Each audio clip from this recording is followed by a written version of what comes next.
Welcome, everybody, to the Empowering Process podcast. Today we have Elana Richter. Elana is a metaphysical practitioner, holistic healer, and a mind and science enthusiast, if you will. And she has a small store in Illinois called Crystal Den, the Crystal Den store. So we're going to talk today about the power of love. Come and join me. Elana, the power of love. So, as I promised, here's Elana, and we're going to talk a lot about love. And I do want to say a little something as soon as you say hello. Say hello to everyone, Hi, Elana. everybody. So, I've had the opportunity to say to people, no matter what, I still love you. No matter what, I still love you. And I've witnessed moments healing swiftly after that. Because when someone sends you love and true love, not just saying the words, but from your heart, love, you have no choice but to soften up. You have no choice but to question your stories. You have no choice but to change your perspective. So we're going to hear from Alana, who discovered this on her own, and maybe not so Only nicely. person in the universe. So I got to meet you. I got to see your amazing place. I got to experience some of the tools that you use, um, see some of the dragons that you have around. And you're an amazing woman. So please step forward and share your heart with my audience. Well, I'm really glad we finally, if they only knew how many times we had to try and redo this. And I was like, oh man, this morning's gonna happen no matter what. So I'm glad I'm here, and I'm grateful that you spent some time with me, and that we had the opportunity to connect. It's fun when you start to become friends with somebody, but they're a distance away, and then you can actually get in the same physical room. And so when you make a friendship before you're in the same room, it's a different thing. So, um, yeah, I guess, I've always been in that space, I guess, even as a kid. It's just, it's so much easier to be happy. I don't understand why anybody wouldn't want to be, because it really is much easier. And I feel like love it is literally the most powerful thing we have on the planet. And for those who are out there who may know what chakras are, you have your power source wheels, and your heart chakra is green. So if you are really in the mood to see something a little bit, go back and watch the Green Lantern. And it changes the whole concept when you realize that that's the heart force energy, that love energy. And you can pour this out at anybody, anywhere on the planet. They don't even have to be with you. So I could send it to my brother in Greece, and he's going to feel my love. It's going to actually touch him, because it's impossible for it not to. We have this beautiful light love energy that we can share, and it can shift people. And even if they're not around again, you could send it to them. I send love and light all the time. I have one daughter who is just not that easy line. Our relationship's sort of like, but So let me share an scientific experiment I read about just the other day. And it's about laughter. And laughter, if you're not feeling love, at least step into laughter. Make yourself laugh, right? You can do that. Um, Scientists had taken like a drop of blood from this person, right? And the person was ill, and they were watching the blood, and they made that person laugh, and they watched the healing molecules wake up mhm, in the blood. Healing got activated by laughter. laughter and love. Yeah. And what they later discovered is that anyone blood related to this person's blood also started to wake up. because this person laughed. That's pretty cool. That's very cool. So I can impact my children by laughing, no matter where they are in the world. So love, joy, those high frequency, man, are so freaking powerful. So Yeah. talk about, go ahead. No, you go ahead. You talk to me. Oh, and I was, and that's a sharing. And um, that's what I want you to talk about is how you've gone through some tough times with your family, with your marriage, and you're still addressing some of them, but you face them all, even the hard choices from your heart. Right. Yeah. So to talk about, if you're willing to, some of that stuff, not all of Absolutely. it, but what you're ready Um, to share. no, I absolutely will. One of the big things uh, with just your statement is that the effect is it's so much farther outside of us. So I guess I just go to me. So I was born here in the US. I was first generation, me and my brothers. And so Greek, 100%, and different life, you know, how they treat boys, they treat girls. So I grew up and I met a amazing, well, first I met the not so amazing man. We dealt with that as we all do, it seems like. And then I met a wonderful guy. And so Dean and I have been together for 41 years in May. And well, we've been married. And yeah, talk about a roller coaster ride. It's been a lot. But my son was born with a very, well, actually, he is a trifecta. So extremely rare type of tumor on one side of his face.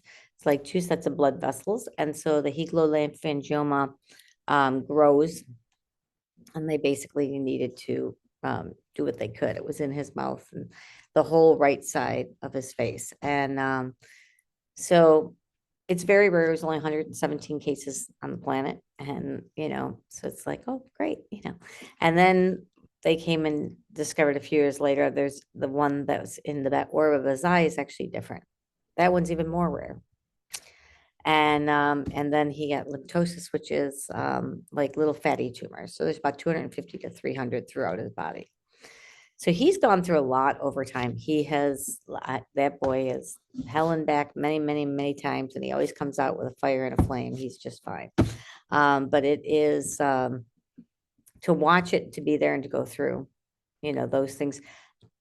But the very first time we went to the hospital, he was just a little guy. His roommate didn't make it, you know, and was another like 17-month-old. And it was like so impactful to my heart because we went through a lot, and the boy went through a lot of pain and a lot of surgeries and a lot of what seems unnecessary now, but at the time, do what you do. And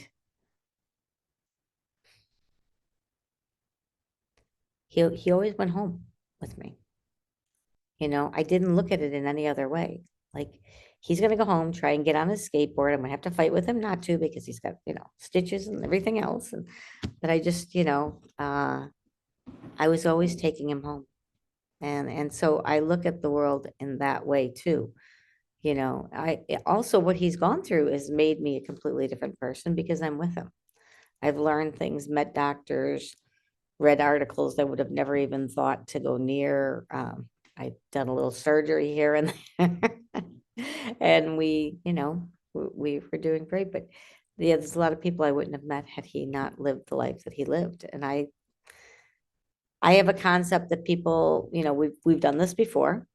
I have a very strong continence with Christ and God, and I am in that world. But I do believe that we keep coming back until we straighten it out. And basically, we come and we learn lessons, and we try and grow our soul. And the bigger our soul, the closer to God, the easier it is. And eventually we won't have to be in the physical form anymore. I have a friend whose son, although he's 5, is still, she has been very diligent in not closing the door on him, on his awareness.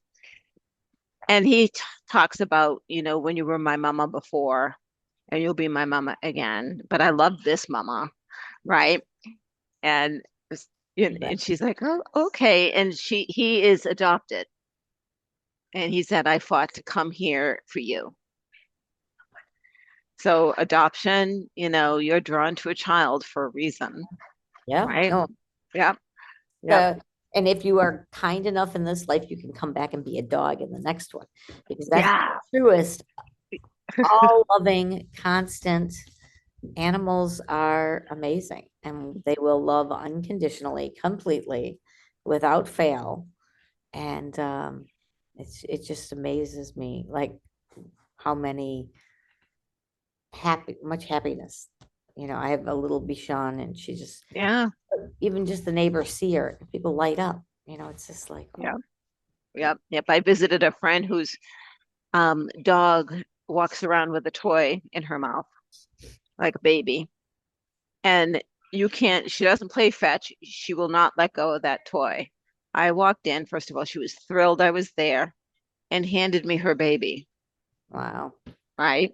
And then her and I did play fetch a couple of times. And then I handed her back her baby, right? So they feel whether or not you're safe, right? Right. And will choose how to interact with you. One of the other things this child said most recently is, maybe next time that we come back, we'll all, meaning the father, the mother, and him, we'll all come back as babies, right? Right. So he's looking for siblings. He's looking for siblings That's with them, right? Um, and and I say this from a point of love because, no matter what this child does, because he's a normal child and he will have, his dark days, right? They approach it from love, right? And do they get upset? Sometimes, yes, but they remind him, doesn't matter what you do, I love you, right? Now I can love you and not like you, but I'm gonna send you my love, right? true. Right? So, I'd like you to, if you don't mind, sharing some of the rough spots with your husband, because I want to say when I was there, he and I sat down and he was very curious about what I do and very curious about my perspective. And he was very open. Doesn't mean that he accepts what I had to say. This is where people confuse being open. Because I have a different perspective than you, being open means you'll listen to it and maybe consider its validness. I'm not trying to sell you on my perspective, Right. and I'll listen to yours. Great conversation when two people can be completely opposite and you can have this conversation about all these different stuff. And yeah, I had a friend and, and her name Becca. She is I would introduce her as my Jewish Democratic Mac user, because like, I'm Greek, she's Jewish. We were pretty good friends. It's pretty amazing. And I was a PC, she played with a Mac, and she was very, very democratic, and I was sort of, yeah. So I went, we would have conversations about religion and about, you know, business and about politics, and we had no problems having conversations.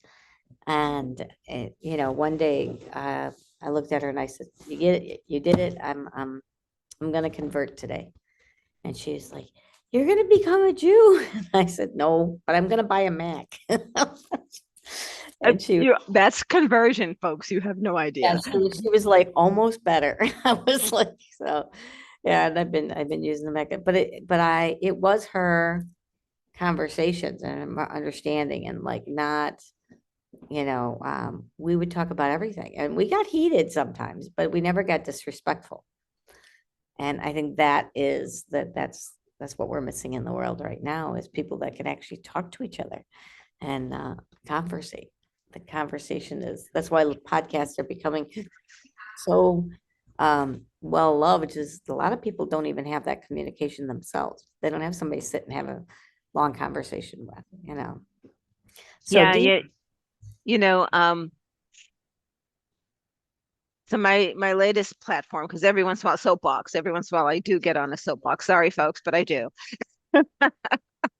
And my latest soapbox is that of division, yeah, right? Um, when I understood, and I don't mean understood, when I internalized that there is no right or wrong, there's just perspective, right? And really felt that, then there is no longer division in my life. There can't be, right? I don't know your life. I don't know what you went through. I don't know your traumas. I don't know your beliefs. I don't know what shaped you. right. Yeah, So, yes. favorite Yep. thing, my favorite thing, that's the book. You know, you pick, but if you get a friend, a new friend, it's like picking up a new book. You get to learn all the things about them page by page. And that, to me, that's the greatest gift, is to just hang out and get to know somebody. Like, that's better than any book I've ever picked up. You know, people are so unique. They are. Dean, when I met Dean, we didn't like each other at all. We were working together. Guys, they are so opposite. Oh, it isn't, it isn't. Yes, we are as opposite as they come. And I went into the boss's manager's office and I'm like, don't put me on any shifts with this brick. Like, I can't work with this guy. Apparently he'd been in there half an hour earlier telling her he didn't want to work with the dipshit. So that's where we started. Um, and and then one day he shaved and he went from this really weird to he looked like Alan Alda. And I was like, he's cute. Pretty much that was the end of the trail there. And we've gone through a lot. Dean was raised, unfortunately, by several alcoholics. His father sat him down at 11 years old and wanted a drinking buddy. And so he didn't have a sober day from the age of 11 until after we were married, and he was 25, or no, 26, I think 28, something like that. And yeah, so he went through a lot. He's bounced around a lot, and but I could see his heart. He was very good at protecting it. He didn't get close to anybody ever. And as soon as you'd start to, he'd like do something to push it back and cause, you know. And as I get older, you start to understand. It's like, such classics, like Who Moved My Cheese? You ever read the book Who Moved My Cheese? Have you read it? No, tell me about it. So everybody needs to go get that book. Everybody. It's the shortest read, little tiny book. It's called Who Moved My Cheese? And it goes into different personalities of different people. But I am well, actually, that's the one thing we have in common. We're both a Who Moved My Cheese person. We put things where we want them. We want them to be there when we come back to it. And living with 4 grandchildren and our daughter, and it doesn't always happen. Last night I came home to put my phone on my charger. My charger was gone. Now everybody's got iPhones. All of a sudden, the iPhone charger leaves. I'm like, this better not happen. So, but yeah, he's gone up and down. Well, about 7 years into our marriage, things got pretty bad. He was still drinking I mean, he had never been sober to that point. And we got into a really bad fight. I didn't really consider myself a fight. Like, I just stepped back. But it got pretty ugly. And I grabbed the kids up and threw them in the car. They were swimming across the street, and we had been to the outdoor the night before, so we had a couple of pillows and a few blankets in the back of the wagon. And I basically just tossed everybody in the car and we left. We didn't stop till we hit Arizona. And was there for about 6 months. Dean went into rehab, and that changed our world. And when he came out there, and we woke up in like the Grand Canyon with the kids, and then we all came back together, and a lot of work throughout the years, but yeah, done a lot. He's pretty amazing. He has a very unique personality, and you either love it or you don't. Thank God I do. He's I think he's amazing. I will tell you. Very amazing man. One of the things that you're not diving into here, and I think the listeners need to hear this. You found your calling during that separation. You are both suffering, and you use that to channel. And this woman is just not diving into who the hell she is. She's just freaking amazing. Today, I'm just Right. So let's not be bashful as shy, right? okay. She is a channeler. She is working on healing the world. She is metaphysical. And all of this stuff really popped during that time when you were alone without him. Yeah, I when I was there, I mean, there was a lot that opened up in that avenue. I've always had a little tilt, I guess, toward spirituality. I did go through religious science classes, became a pastor, and moved on from that. But I mean, I've been a lot of things in my lifetime. I have delivered many babies. I've done coaching and a doula, and I have. I was a clown, registered clown. I only failed juggling. Everything else I did really fine with. But yeah, so I went from being that, this, and I sort of morphed into whatever my passion was. I tend to move like, the cat with the light. But I've loved pretty much everything I've ever done because I've chose to. There's never been anything I've really done that you know, um, could find joy in it, even if it wasn't something that, I always try to explain to my grandson. I spent, I think, remember one summer in a just laminating things. That's it all day long, just laminator, laminator, laminator. And at first, it's like, oh, this is so cool. And then you go, oh my God, this is so overwhelming. Let me go back to, you know what? I think it's cool. I think it's going to be fun. It's going to be a challenge. I make games out of it. And I just live life that way. So when Dean was in his sober time, I had a restaurant. So and talk about Superman. He worked 48 hours a week, took care of the kids, all the homework, also built a garage onto the house while doing that, and 3 bedrooms and a bathroom. So he really, there's nothing he can't do. He can fix a car, he can cook, there's nothing he can't do. He's amazing.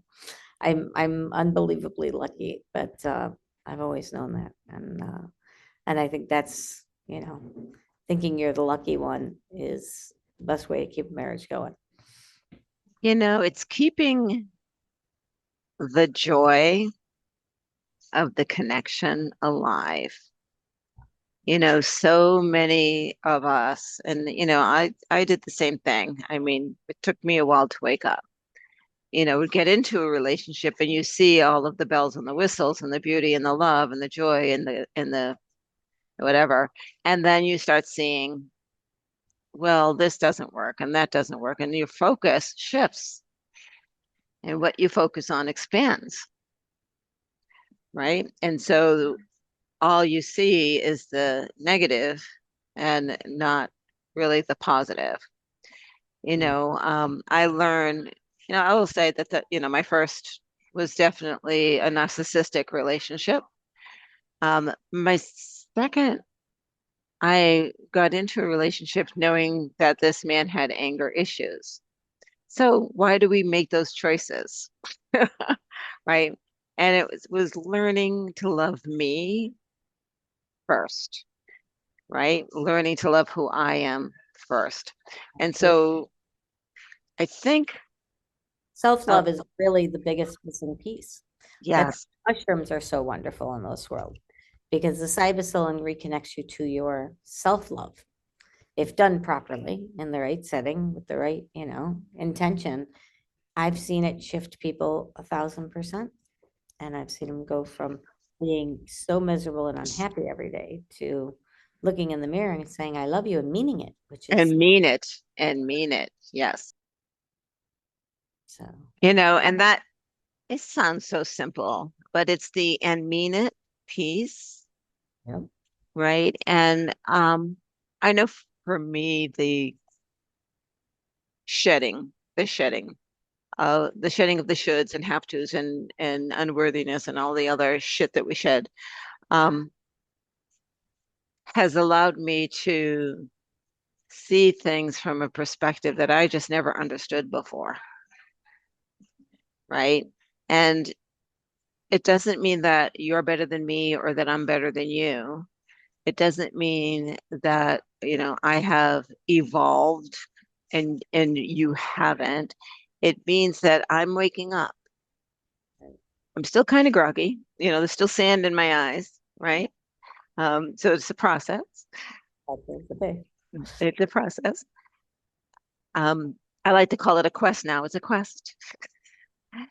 But every step I take now is an inspired step, right? It's one that has childlike excitement to it.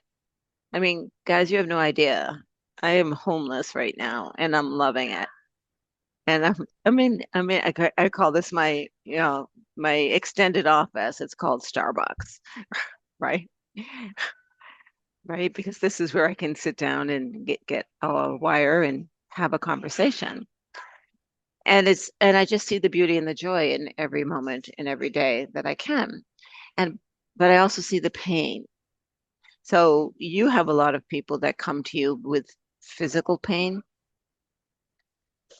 Yeah, but there's that stems from emotional pain. So talk about some of the work that you do there that is amazing. I mean, well, so the crystal den itself was I'd been doing Reiki sessions out of my house for many years, but I wanted a place where people could come, they could just relax, they could chill out. We have a lending library. They can come grab a book, grab a beanbag chair, grab a cup of tea, and just relax.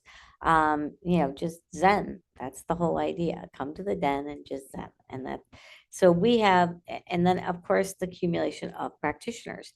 So I do Reiki, have been doing Reiki for 20 years. Gail, who is she's my work wife. She's an amazing girl. She just keeps everything and I love her. I don't know what I do without her. She does like to move shit around, which makes us all crazy, but I still love her more than anything. Um, but we sorry, I get so sidetracked so quickly. Like a little ADD. So you come in and you don't have to really, there's a store and you can of course spend money. We love that, but you can come in without spending money. You can grab a cup, you can relax. But we do have integrative massage. So we have Denise here, who's here a couple of days out of the week, and she comes in and does full body massage. Then we have Ada, who does reflexology and massage, and she does hand and foot massages. Oh my gosh, she's so good. If you like get your feet rubbed, it's a really amazing thing to have somebody who knows how to hit the right points. Um, so Gail does body code, body talk. We have Cece who works with tuning forks. We've got card readers.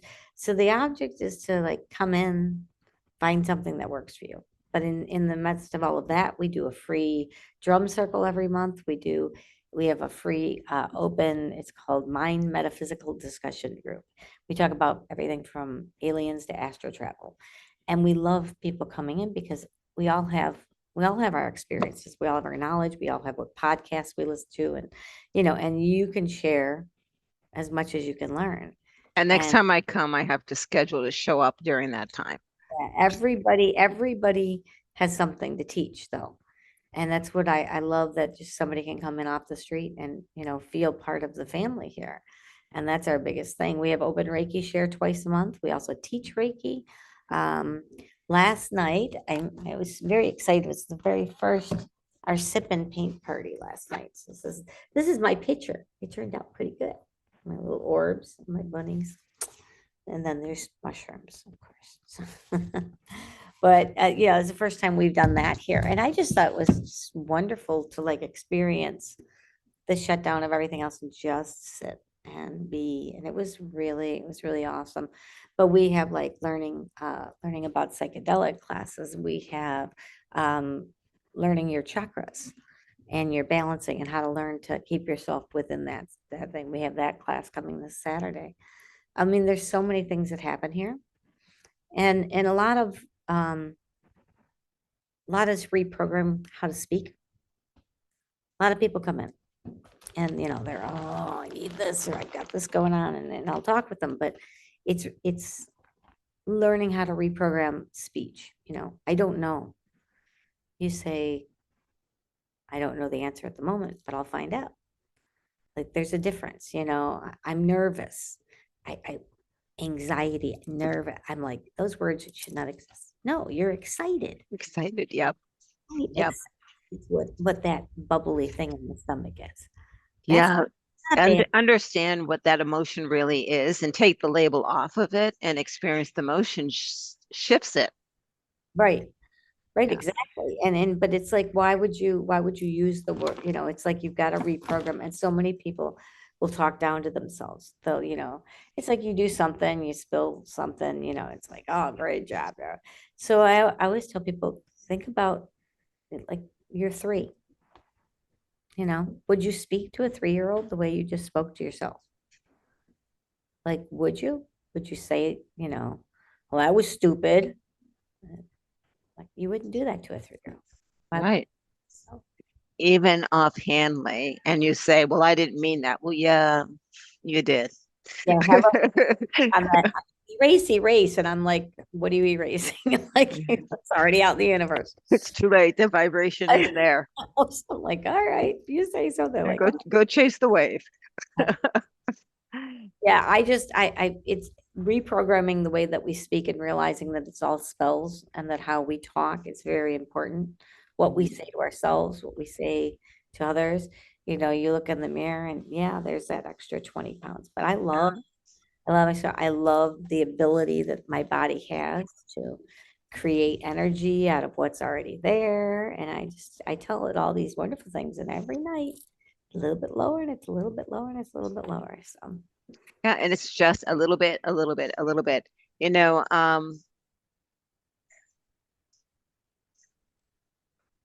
I use the language, every interaction that I have means I am being programmed and I am programming, mhm. Yep. right? And so the language that I am using is impacting you and impacting you, listener, as well. And so why not be intentional with the words that I choose and be aware of the intention behind those words, Yeah. right? Right. And I slip sometimes. I do slip. No, we never fail. We do everything perfectly, just right. Right. And I'm walking on water too. Okay, be careful. Make sure. Yeah. I Ooh, wanted to, ooh. have you ever heard of the think? So I always love this. I have it in the back of my shop, but it says, before you talk, think. T, is it true? H, is it helpful? I, is it inspiring? N, is it necessary? And K, is it kind? So if it's not these things, don't say it. And I'm like, I just love that. Like, Yeah. it's simple. It's the simple things. It, But think about how you're communicating to yourself, right? And what are you saying to yourself? I mean, and get deep in the little whispers that you don't think you hear, the little whispers in the back that say, well, why would I be the one to do this? Who am I to be doing this?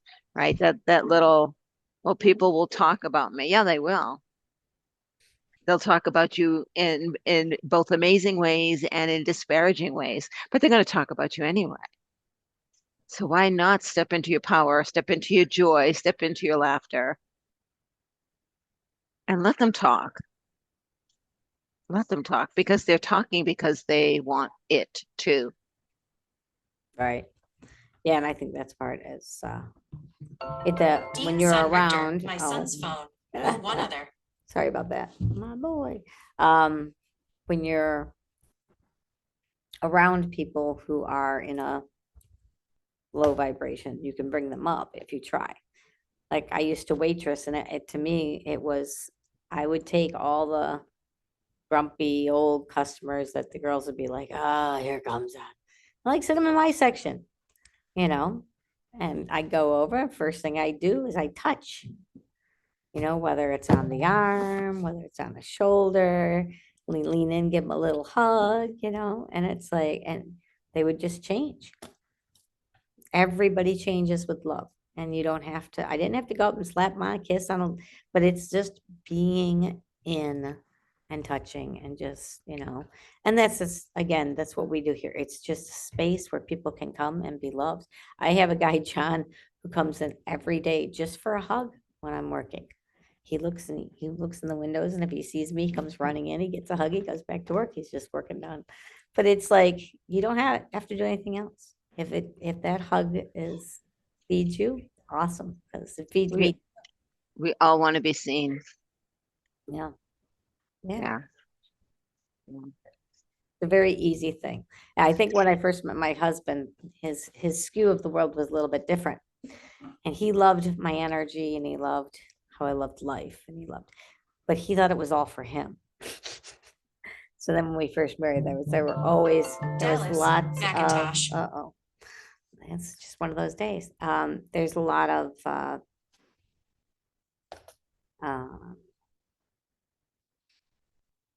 sorry. Um,